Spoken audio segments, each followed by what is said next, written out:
नमस्कार, जनसदन में आप सभी का स्वागत है। मैं हूं आपके साथ सृष्टि शुक्ला। प्रधानमंत्री नरेंद्र मोदी के उत्तराखंड दौरे को लेकर के कांग्रेस ने निराशाजनक इस दौरे को बताया। वहीं इस दौरे को लेकर के कांग्रेस ने कई तरीके के सवाल खड़े किए। पूर्व सीएम हरीश रावत और प्रदेश अध्यक्ष गणेश गोटियाल के नेतृत्व में कांग्रेस कार्यकर्ताओं ने मौन व्रत रख करके अफसोस दिवस भी मनाया। पीएम मोदी के उत्तराखंड दौरे पर कांग्रेसियों ने विरोध करते हुए मौन व्रत रख करके राजधानी देहरादून के गांधी पार्क में धरना दिया।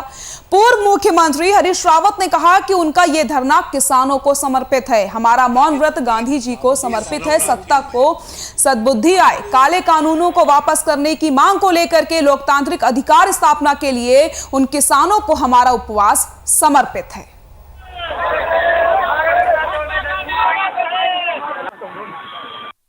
अफसोस है कि ऐसा नहीं हुआ। कल ये बहुत ही हमारे उत्तराखंड प्रदेश के लिए ये बहुत खुशी की बात थी कि माननीय प्रधानमंत्री जी हमारे प्रदेश में और इस देवभूमि में पधारे थे और बड़ी उम्मीदों के साथ हमारा बेरोजगार ये उम्मीद कर रहा था कि निश्चित रूप में रोजगार की पोटली लेकर माननीय प्रधानमंत्री जी आज कुछ हमारे रोजगार के विषय में ऐलान करेंगे, लेकिन अफसोस है कि ऐसा नहीं हुआ। आक्रोश उत्तराखंड की जनता का है जिसे घोर निराशा हुई है और ये किसानों का आक्रोश है जिनको घोर निराशा हुई है। ये आक्रोश एक शांतिपूर्ण मौन व्रत और भजन कीर्तन के द्वारा व्यक्त हुआ है। वो किसानों की उपेक्षा और यहाँ के नौजवानों की उपेक्षा हुई है, उत्तराखंड की अर्थव्यवस्था की उपेक्षा हुई है। इन सारी उपेक्षाओं के खिलाफ ये हमारा मौन व्रत और ये भजन कीर्तन का जो प्रोग्राम। पीएम नरेंद्र मोदी के दौरे को लेकर के लगातार विरोध हो रहा है। तमाम तरीके की बयानबाजी भी सामने आ रही है, तो वहीं कांग्रेस ने तमाम तरीके के सवाल खड़े किए हैं। कांग्रेस ने मौन व्रत रख करके विरोध जताया है और आज अफसोस दिवस भी मनाया है। इसी मुद्दे पर चर्चा करने के लिए सीधे आपको ले चलते हैं देहरादून स्टूडियो। नमस्कार, आप देख रहे हैं वीआईपी न्यूज और मैं हूं राकेश काला। आज के जनसदन में चर्चा का मुद्दा है कांग्रेस का अफसोस दिवस और इसी विषय पे चर्चा करने के लिए खास मेहमान हमारे साथ बने हुए हैं। आइए सबसे पहले उनका परिचय आपसे करा देते हैं। संजय भट्ट जी प्रवक्ता हैं आम आदमी पार्टी के। संजय जी, आज की इस चर्चा में आपका स्वागत है। अमनदीप सिंह बत्रा जिला उपाध्यक्ष हैं। अमनदीप जी, आज की चर्चा में आपका स्वागत है, कांग्रेस से है। और राहुल कुमार लारा। राहुल कुमार जी, आज की इस चर्चा में आपका स्वागत है, मंडल महामंत्री है राहुल कुमार जी। सबसे पहले हम आना चाहेंगे संजय भट्ट जी आपके पास। संजय भट्ट जी, जिस तरीके से आज गांधी पार्क देहरादून में कांग्रेस ने मौन दिवस जिसको हम कहेंगे या अफसोस दिवस हम जिसको कहेंगे वो मनाते हैं, उनका स्पष्ट तौर पे कहना है कि प्रधानमंत्री नरेंद्र मोदी यहां आते हैं, ना ही वो बेरोजगारों के ऊपर कोई बात करते हैं, क्योंकि बेरोजगारी बहुत ज्यादा है यहाँ पे इस वक्त उत्तराखंड के अंदर। गृहिणी के ऊपर कोई बात नहीं हुई, उन्होंने कहा किसानों के ऊपर कोई बात नहीं हुई, कर्मचारियों की आवाज को सरकार दबाना चाहती है, रासुका जो लगवा दी है उन्होंने। उनका कहना यह भी है कि कहीं ना कहीं लाखिमपुर जैसी घटना पे अफसोस होता है और कहीं ना कहीं लोग शर्मसार होते हैं। यह सीधा सीधा आरोप कांग्रेस का है। किस तरीके से इसको वैचारिक पटल पर आप परिभाषित करेंगे? देखिए काला जी, माननीय प्रधानमंत्री नरेंद्र मोदी जी उत्तराखंड आए, उनके उत्तराखंड की भूमि में बहुत बहुत स्वागत है, हार्दिक स्वागत है उनका। लेकिन आपको याद होगा काला जी, 7 अक्टूबर 2018 को भी मोदी जी आए थे और कल भी 7 अक्टूबर 2021 थी, डेट एक ही है। तब देहरादून में इन्वेस्टमेंट समिट हुआ था जिसमें 25 करोड़ रुपए सरकार ने फूके और कहा कि 1,20,000 करोड़ का इन्वेस्टमेंट उत्तराखंड में आएगा, जिससे 3.5 लाख उत्तराखंडियों को रोजगार मिलेगा। ये कहा था, सबको पता है वो जो पुल गिरा रायपुर पे वो भी तभी बना था और अब वो गिर भी गया 2 साल के अंदर। तो ये वही मोदी जी हैं जो उस समय आए थे और इतने बढ़िया बढ़िया वादे करके गए थे, दावे करके गए थे, या जो भाषा में बोलते हैं जुमले, वो करके गए थे। तो अगर ये कुछ कह भी देते वहां पर ऋषिकेश में जो आए थे एम्स में, वहां कुछ कह भी देते तो होता तो कुछ भी नहीं, क्योंकि पिछला भी हमने देखा है कि 18 में आए थे और इतना बड़े बड़े घोषणाएं करी थी कि 3.5 लाख उत्तराखंड के युवाओं को रोजगार मिलेगा। तो रोजगार तो नहीं मिला, या तो मिला हो तो कोई बता दे कि यहाँ किसी को रोजगार मिला।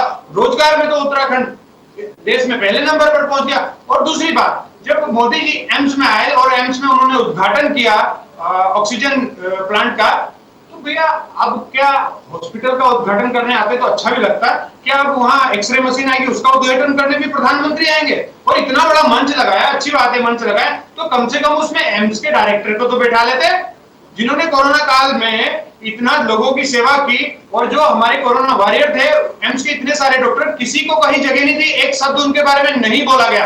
ये साफ इंगित करता है कि ये माननीय प्रधानमंत्री जी की चुनावी सभा थी। और बिल्कुल बिल्कुल बिल्कुल। राहुल कुमार लाला जी आपके पास आना चाहूंगा, उसके बाद अमनदीप जी आपके पास आता हूं। राहुल कुमार जी, देखिए जिस तरीके से आम आदमी पार्टी के प्रवक्ता संजय भट्ट जी ने सीधे सीधे आरोप लगा दिए हैं कि इन्वेस्टर समिट होता है, दुनिया में करीब लगभग 208 से 210 के लगभग देश हैं, केवल 2 देश चेक गणराज्य और जापान उसमें आते हैं।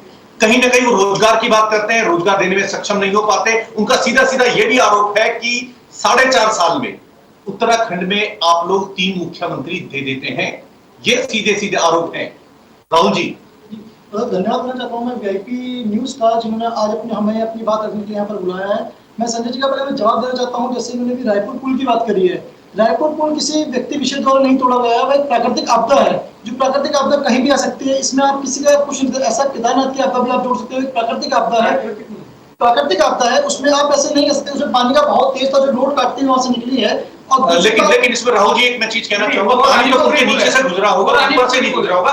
पुल तो जो सड़क उसके ऊपर बनी हुई है वो टूटी है। भाई साहब, जो सड़क टूटी है, जो बीम होते हैं, वैसे पानी का बहाव कभी इतनी तेज होता है कि वो बीम पे टकराव मारता है। इसका जो ऊपर जो इफेक्ट पड़ता है वो रोड पे ही पड़ता है, जिस कारण रोड कहीं ना कहीं रोड धराशायी हुई है। मैं राहुल भाई करेक्ट कर दूं, रानी पोखरी जो पुल है वो जो गिरा है, वो तो गिरा है नदी के बहाव से, जिसमें खनन जो जांच हुई उसमें आया कि खनन कराया नजदीक उसके पुल के, इस वजह से गिरा। आप शायद रानी पोखरी पुल कह रहे हैं, मैं रायपुर का बड़ासी पुल की बात कर रहा हूं। बिल्कुल बिल्कुल बिल्कुल बिल्कुल। अमनदीप आपके पास आ जाता हूं, उसके बाद करूंगा आप लोगों के पास आता हूं मैं। अमनदीप सिंह जी, जिस तरीके से आपने आज गांधी पार्क में आपकी पार्टी ने, कांग्रेस पार्टी ने अफसोस दिवस या मौन दिवस हम इसको कहें, वहां पे हम बात करते हैं पूर्व मुख्यमंत्री हरीश रावत जी की बात करते हैं, प्रदेश अध्यक्ष गणेश गोदिया जी की बात कर लेते हैं, या पूर्व प्रदेश अध्यक्ष जो रहे हैं किशोर उपाध्याय, उनकी भी बात कर लेते हैं।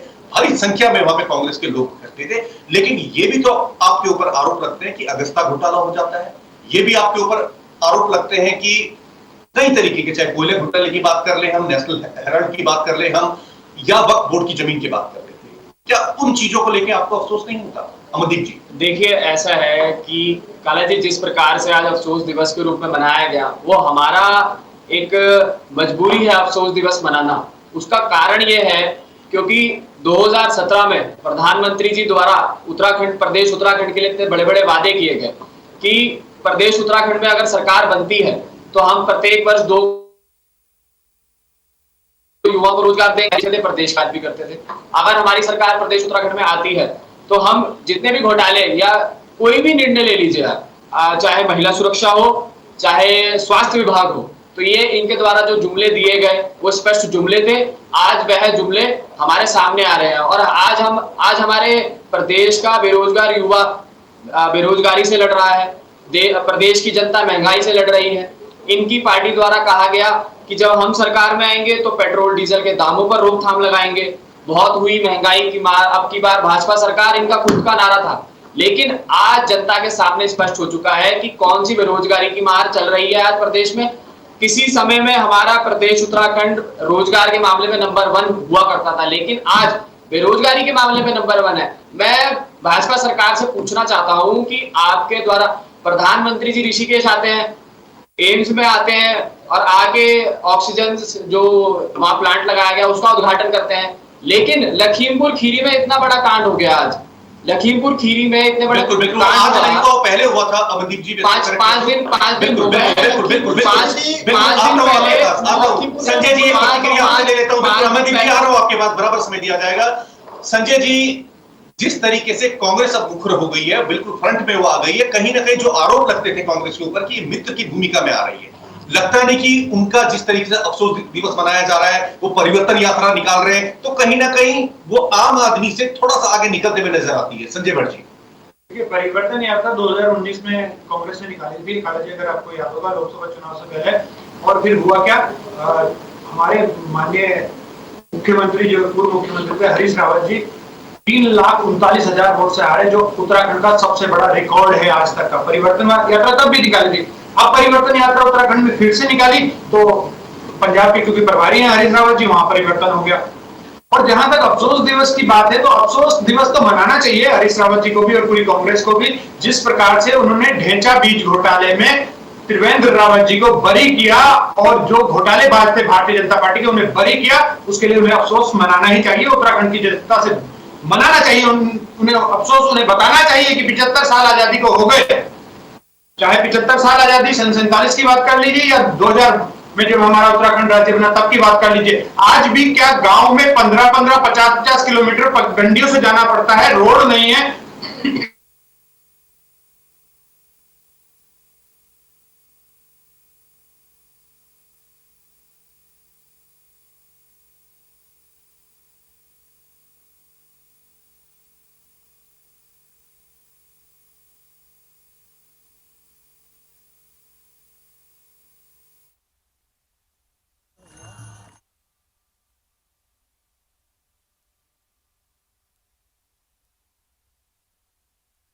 के प्रतीक इस नवरात्रियों में हमको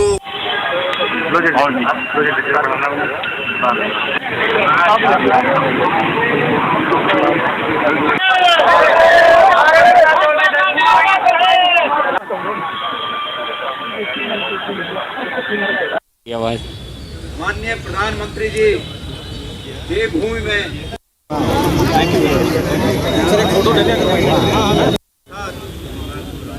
यहाँ पर एकत्र हुए हैं।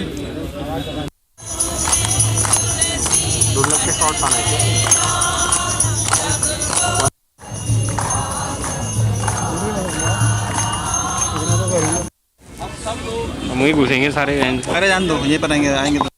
और ये वीरता के प्रतीक इस नवरात्रियों में हमको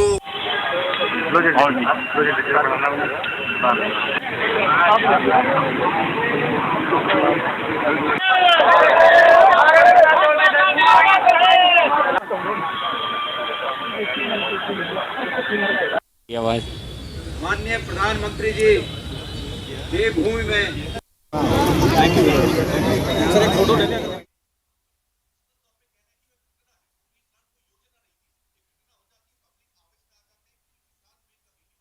भी नहीं होते, वो कुछ लोग शरारती तत्व ऐसे थे जिस कारण से घटना हो गई और कहीं ना कहीं कांग्रेस पार्टी जो है बीजेपी को बदनाम करने में तुली हुई है। अमनदीप जी, देखिए, मैं मान्यवर जी का सबसे पहले मैं जवाब दे दूं कि ये कहते हैं कि 84 के कांड जो 84 का हुआ, दिल दहलाने वाला कांड, हम भी मानते हैं कि 84 में बहुत गलत हुआ, लेकिन राहुल गांधी जी की जहां बात आती है, राहुल गांधी जी द्वारा माना गया था कि ये हुआ और उनके द्वारा माफी भी मांगी गई, और उसके ऊपर जब वह ये इतना बड़ा जो कांड हुआ था, उस टाइम पूर्ण तरीके से कांग्रेस द्वारा जो लोग 84 के अंदर घायल या जो जिन लोगों के साथ गलत हुआ था, उनके लिए कांग्रेस तत्पर खड़ी रही है।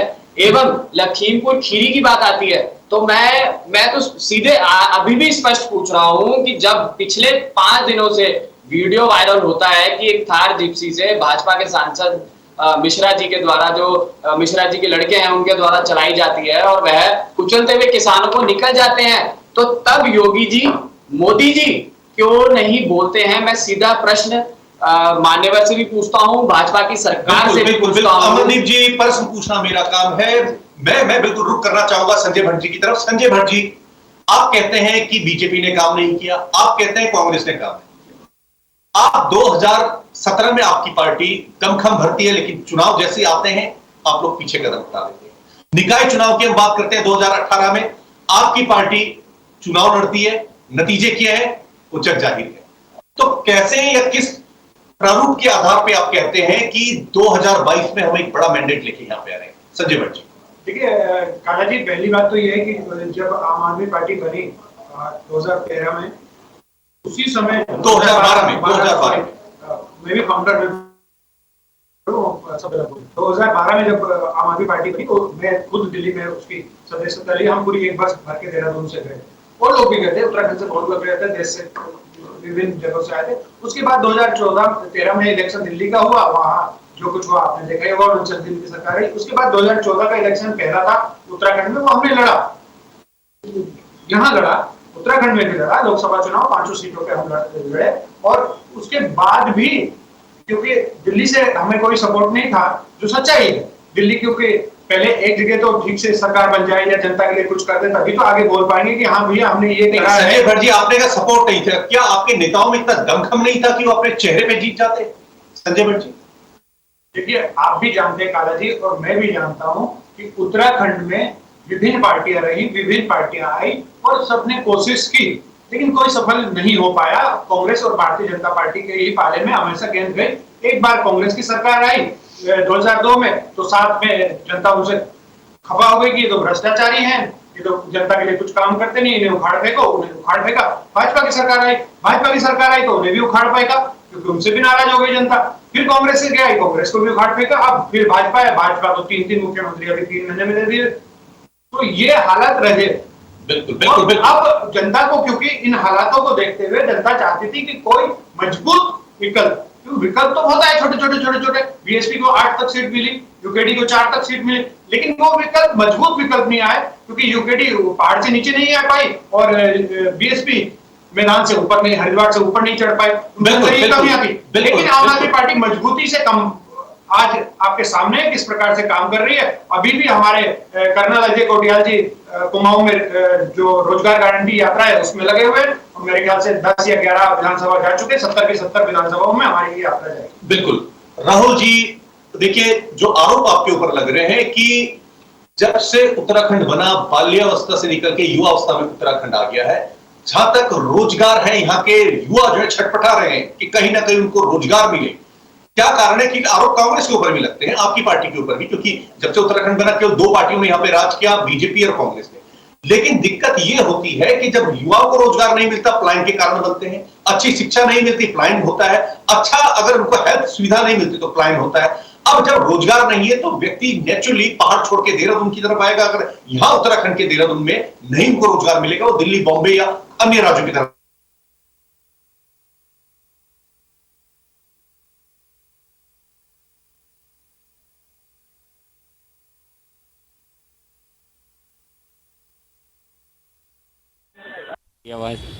माननीय प्रधानमंत्री जी, देवभूमि में फोटो ले यहाँ पर एकत्र हुए हैं। 2 लाख के शॉट आने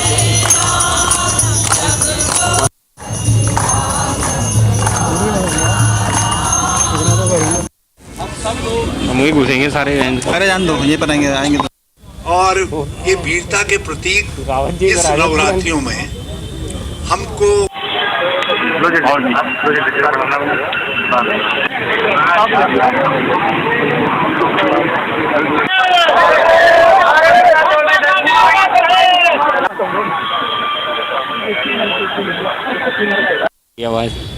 माननीय प्रधानमंत्री जी, देवभूमि में फोटो ले यहाँ पर एकत्र हुए हैं। 2 लाख के शॉट आने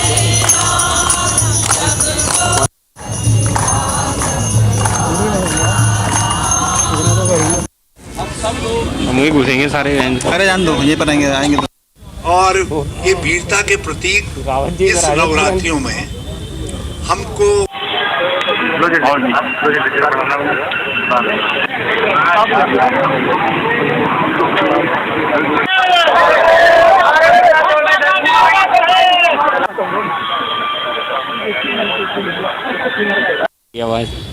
माननीय प्रधानमंत्री जी, देवभूमि में फोटो ले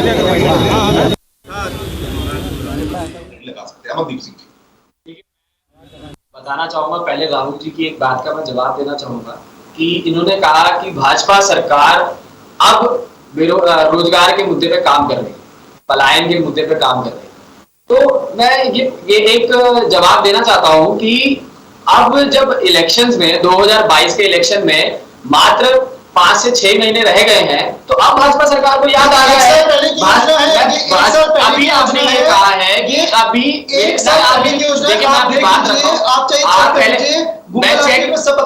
अभी ये बोला है कि भाजपा सरकार इस पर काम कर रही है, एवं 2022 में अगर भाजपा सरकार दोबारा उत्तराखंड प्रदेश में बनती है तो हम बेरोजगारी के मुद्दों पे सबसे ज्यादा काम करेंगे, रोजगार पे काम करें। लेकिन अब 5 से 6 महीने पहले आपको याद आ रहा है भाजपा सरकार को कि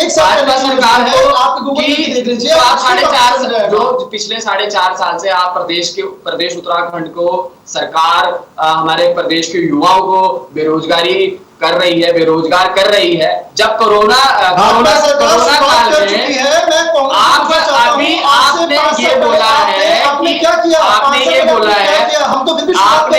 ये बोला है कि अभी शुरुआत हो रही है। तो मैं ये पूछना चाहता हूं, मैं पूछ रहा हूं, जवाब दे रहा हूं उस चीज का कि क्या 5 से 6 महीने पहले याद आया? अब आप कह रहे हैं कि 2022 में अब नरेंद्र मोदी जी प्रधानमंत्री हैं हमारे देश के, उन्होंने भी कहा था कि बहुत हुई महंगाई की मार, अब की बार भाजपा सरकार। अभी भी मैंने ये सवाल दोबारा मैंने अभी भी किया। 2 साल कोरोना काल में गुजरा, मानता हूँ।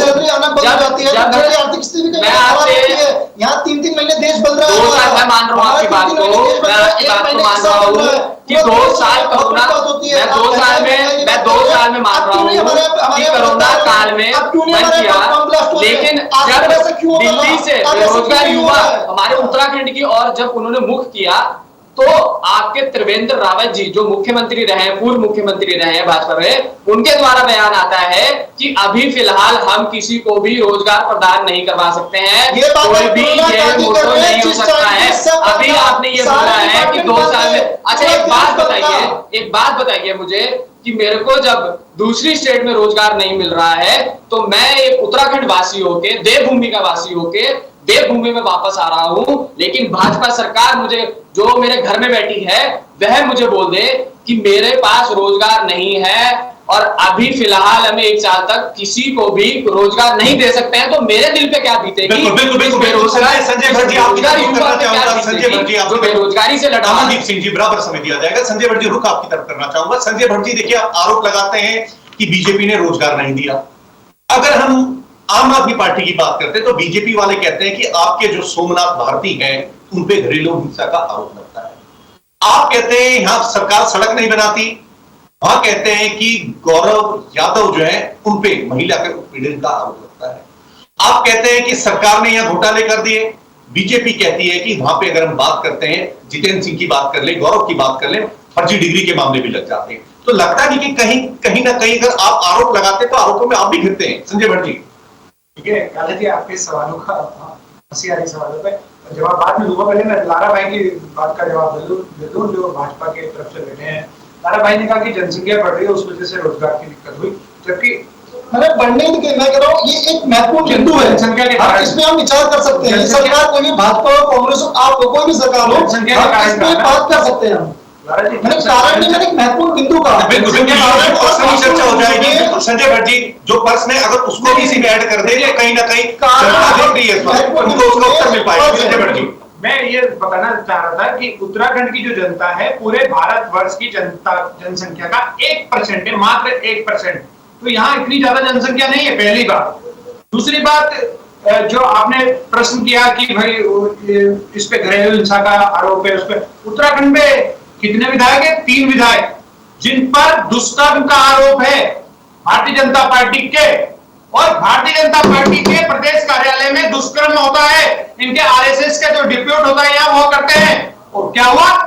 भारतीय जनता पार्टी के कार्यालय के अंदर जब एक व्यापारी मंत्री के दरबार में उसके सामने जहर खा के आत्महत्या कर लेता है, अपनी शरीर त्याग देता है, कहां हुआ? भारतीय जनता पार्टी के कार्यालय में। आप दिल्ली की बात कर रहे हैं, यहां उत्तराखंड की बात कीजिए। क्या उत्तराखंड में मुख्यमंत्री त्रिवेंद्र सिंह रावत जी ने बयान नहीं दिया कि -1% बेरोजगारी है, हमने 7 लाख लोगों को रोजगार दे दिया? ये बयान किसने दिए? क्या वो 4.5 साल उत्तराखंड की जनता को नहीं याद है? उत्तराखंड की जनता को सब याद है कि 5000 स्कूल, यहाँ सरकारी स्कूल बंद हो गए। क्या धामी जी ने एक स्कूल ठीक करवा दिया? आप जिसकी बात कर रहे हैं, धामी जी ने 4.5 की बात कर रहे हैं, एक 2 साल करवा दिया। कोरोना काल में है। आप पहले ये देख लीजिए, आप जिस 4.5 साल की बात कर रहे हैं, रही बात आप स्कूल की बात, 2 साल अभी कोरोना में भी नहीं हुए राहुल भाई। 2 साल हमारे कोरोना, मार्च 2020 में कोरोना आया और अभी 21 में आया कोरोना, और पूरे 3 महीने अक्टूबर है, अभी 2 साल तो अगले साल होंगे। अभी तक हम 2022 मार्च में होंगे 2 साल। जो हमारे मार्केट अभी पूरा 1.5 साल हुआ है, अभी भी 2 साल झूठ क्यों बोल रहे हो? हमारे जनता पार्टी का यही तरीका है, झूठ बोलो, झूठ आपको बोल रहे हैं। आप फ्री की बिजली, आप मतलब जनता के पैसों की आप बिजली देंगे, आप कह रहे हैं फ्री की बिजली देंगे। हरक सिंह रावत जी से उन्होंने कहा कि 100 यूनिट बिजली फ्री देंगे। भारतीय जनता पार्टी के मंत्री हैं हरक सिंह रावत जी, आप कह रहे हैं उत्तराखंड देगा, आप कह रहे हैं फ्री की बिजली देंगे, कहां से देंगे? आप कहां से देंगे? आप अपने मंत्री से पूछिए ना, आप पहले अपनी बात करिए, आपके मंत्री ने हमारी कॉपी कर दी है, आप क्यों क्यों कॉपी की? हरीश रावत जी की कॉपी कर दी, आप दोनों ने बिजली देंगे, क्यों कॉपी कर नहीं दे आप सकते झूठी हैं? राजनीति आप कर रहे हैं, ये बात नहीं दे सकते हैं, गुमराह कर रहे हैं। उत्तराखंड में 67 लाख करोड़ का कर्ज इन्होंने बढ़ा दिया है। उत्तराखंड की सत्ता जवाब ये भाजपा की सरकार को भी कर रही है, इसमें 27,000 करोड़ का कर्ज हुआ है, 27,000 संजय करोड़ भट्ट जी का। आपके पास लौट के आ रहा हूं। राहुल जी देखिए, उनका स्पष्ट तौर पे कहना है कि बीजेपी कार्यालय में संजय भट्ट जी ने जो आरोप लगाया है कि बीजेपी कार्यालय में कहीं ना कहीं दुष्कर्म हो जाता है, जो डिप्यूट होकर यहाँ पे आते हैं, बड़े बड़े आरोप उन पे लग जाते हैं। कई ऐसे विधायक हैं जिन पे क्रिमिनल केसेस चल रहे हैं, खासकर अगर हम बात करें उत्तराखंड के बलात्कार के चल रहे हैं, लगातार बलात्कार के केस चल रहे हैं, भ्रष्टाचार के आरोप उन पे चल रहे हैं, तो कहीं ना कहीं लगता नहीं कि थोड़ी बहुत बीजेपी पार्टी गिरती भी नजर आती है। मुख्यमंत्री को हाईकोर्ट निकाल सीबीआई आपने जांच कराओ, बात कर रहे हैं, ये निर्णय न्यायपालिका है, न्यायपालिका इसमें अपना निर्णय खुलेंगी, इसमें हमारा बोलने का कोई अधिकार नहीं होता। और आप जो आप मुद्दों की बात कर रहे हैं, मुद्दे का शासित कर दो आप जो आप कौन से विधायक की बात कर रहे हैं बताइए, जिन पे बलात्कार के आरोप है, आप बताइए ना, आपको नहीं पता? आप बताइए। आप भारतीय जनता पार्टी के यहाँ पे आपको नहीं पता, पूरे उत्तराखंड को पता है, मतलब भाजपा का प्रवक्ता मुझसे कह रहे कि आप बताओ। अभी जो आप ये समझ रहे हैं, जिस आरोप पे आप कर रहे हैं, वो पूरे उत्तराखंड को पता है। वो आरोप अभी स्पष्ट नहीं हुआ भाई साहब। आरोप देखो, आरोप तो कोर्ट सिद्ध करेगी और आरोप कोर्ट करेगी, लेकिन भारतीय जनता पार्टी क्या करेगी? केजरीवाल ऐसा कुछ नहीं है ना, ऐसा कुछ नहीं है ना, आप बोले तो आप कुछ भी बोल सकते हैं। मैं कुछ नहीं बोल रहा, मैं नहीं बोल रहा हूँ। आरोप जब तक महिला ने आरोप लगाया वो बोल रही, मैं थोड़ी ना बोल रहा हूँ। मैं तो उत्तराखंड की उस महिला की आवाज उठा रहा हूँ। जब क्या हमें हक नहीं कि उत्तराखंड की महिलाओं की आवाज उठाएं? जब तक हम लोग महिलाओं की आवाज उठा रहे हैं, जिनको आपने दबाया कुचला, ये बात ये सब कुछ किया, नहीं इन बातों का। उन महिलाओं की आवाज उठा रहे, मेरी कौन सी आवाज है? आवाज उन महिलाओं की। एक पर्स ले लेते हैं अमनदीप से। अमनदीप जी देखिए, जिस तरीके से बात यहाँ पे भी आपने कई तरीके के आरोप सत्ता में रही पार्टी के ऊपर लगा दिए, लेकिन क्या कारण है कि पुरोला के विधायक राजकुमार आपकी पार्टी छोड़ के बीजेपी में आ जाते हैं? क्या कारण है कि धनौल्टी के विधायक प्रीतम सिंह की हम बात कर देते हैं, वो रुख बीजेपी की तरफ कर लेते हैं? क्या कारण है कि 2018 में मात्र 11 सीटों में आप सिमट के रह जाते हैं, 57 का बड़ा मैंडेट यहाँ पे बीजेपी लेके आ जाती है?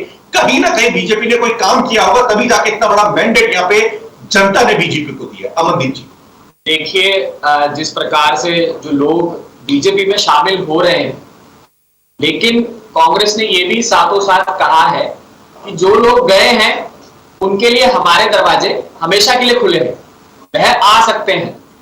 और दूसरी बात जो आप बता रहे हैं कि पूछ रहे हैं कि जिस प्रकार से मैंडेट जारी हुआ है, तो आप एक कमेंट ले लेते हैं, लास्ट कमेंट संजय भट्ट जी से, क्योंकि समय की अपनी सीमा है। संजय भट्ट जी देखिए, जिस तरीके से आरोप यहाँ पे आप लोगों ने लगा दिए बीजेपी के ऊपर या कांग्रेस के ऊपर, क्योंकि अभी उत्तराखंड में आपकी पार्टी नहीं है, तो नेचुरली उनका शायद आरोप लगा पाना उतना बन नहीं पा रहा है, क्योंकि ये भी उनका स्पष्ट तौर पे कहना है कि कहीं ना कहीं 2018, 17 में या 14 में आप बात करते हैं तो कहीं ना कहीं अपनी उपस्थिति यहाँ आप लोग दर्ज नहीं करा पाए। ये एक बड़े प्रश्न चिन्ह आपकी पार्टी के ऊपर लगाते हैं, लेकिन लगता नहीं कि 2018 में इतना बड़ा मैंडेट बीजेपी को मिलना, कुछ ना कुछ बात तो रही होगी, कुछ ना कुछ काम किया होगा, तभी जाके यहाँ की जनता ने दिया है।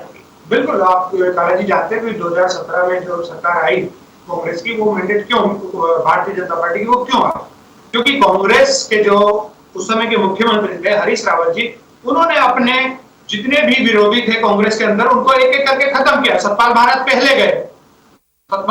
पहले गए, 2014 के लोकसभा के चुनाव के टाइम पे। क्यों गए? क्योंकि हरीश रावत जी ने उनको कुचला। फिर उसके बाद जो अगर आप बात करेंगे विजय बहुगुणा जी की, जब राज्यसभा की सीट खाली हुई, विजय बहुगुणा जी ने कहा मुझे राज्यसभा जाना है, तो हरीश रावत जी ने उत्तराखंड से ना लाके राजबब्बर जी को राज्यसभा भिजवा दिया, तो वो नाराज हो गए। फिर अगर बात करें हम यशपाल आर्य जी और उनके पुत्र की, तो वो अलग गए। तो हरीश रावत जी लगातार कांग्रेस को खत्म करते रहे अपने तरीके से, ताकि मैं ही कांग्रेस बन जाऊं, इसलिए कांग्रेस के लोग वहां चले गए। भारतीय जनता पार्टी में जो फरोख्त हुई, इसलिए कांग्रेस की सरकार गई और भाजपा की सरकार आई। अपनी सीमा है। संजय भट्ट जी, राहुल जी, अमनदीप जी, आप तीनों ने आज की इस चर्चा में भाग लिया, इसके लिए वीआईपी परिवार आपका शुक्रिया अदा करता है। हम आपको बताते चले कि गांधी पार्क देहरादून में अफसोस दिवस, मौन दिवस कांग्रेस के द्वारा मनाया जाता है। उनका स्पष्ट तौर पे कहना है कि प्रधानमंत्री जी यहाँ पे आते हैं, गृहिणियों के लिए कोई योजना नहीं लेके आते, बेरोजगार भटक रहे उनके लिए कोई घोषणा करके नहीं जाते। कहीं ना कहीं बड़े प्रश्न चिन्ह उन्होंने लगा दिए, लेकिन यह भी देखने वाली बात है कि अगर बीजेपी ने काम नहीं किया तो यहाँ की जनता 2018 में इतना बड़ा मैंडेट क्यों देती है। देखते रहिए वीआईपी न्यूज। नमस्कार।